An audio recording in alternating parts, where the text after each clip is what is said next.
Well, here's the simplest linear equation. Y equals x. That means if x is equal to 1, then y is equal to 1. If x is equal to 2, then y is equal to 2. If x is equal to 10, then y is equal to 10. It doesn't matter. X can be equal to anything. So y equals x is the simplest linear equation and where we're going to start talking. Instead of y, you might see function of x. That's what the f of x stands for. And that just means y is a function of x. For instance, how far you can travel in your car is a function of how much gas you have. How many tomatoes you can grow is a function of how many tomato plants you have. The more tomato plants you have, the more tomatoes you can grow. How many hamburgers you can make is a function of how many hamburger patties you have. So that's what that word function means.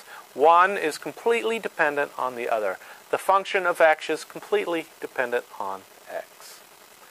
So whether you use y or a function of x, that's something that's going to matter someday in a more advanced math class, but today it doesn't matter at all. I just wanted you to be on the lookout for that nomenclature of function. So this is a number line. You've seen the number line before. I have 0 in the middle, and we count this way. 1, 2, 3, 4, 5, 6, 7, and that line goes on forever. And we can count in the opposite direction. When we count in the opposite direction, we just call that negative. Negative 1, negative 2, negative 3, negative 4, negative 5, negative 6, negative 7. And that line goes on in the opposite direction. We can call that number line, we can call the numbers on that number line, we can call them x. We can describe those as x. So we can plot on the number line. If x is equal to 1, then we'd put our little mark right there. We'd put our little spot right there on the x-axis at the 1.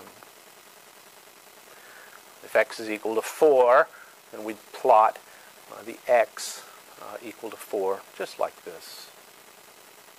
If x is equal to minus 4, then we would plot that number on the line, just like this. Well, to make it more complicated, we can take a y-axis and run it perpendicular to the x-axis. And so this perpendicular number line, we'll call it y.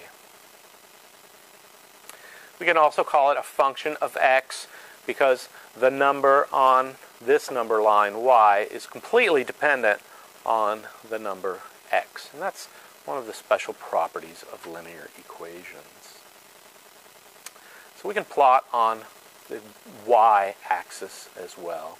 If y is equal to 1, then we'd plot that point there. If y is equal to minus 5, we'd plot that point there. So this is an introduction to rectangular Cartesian plotting.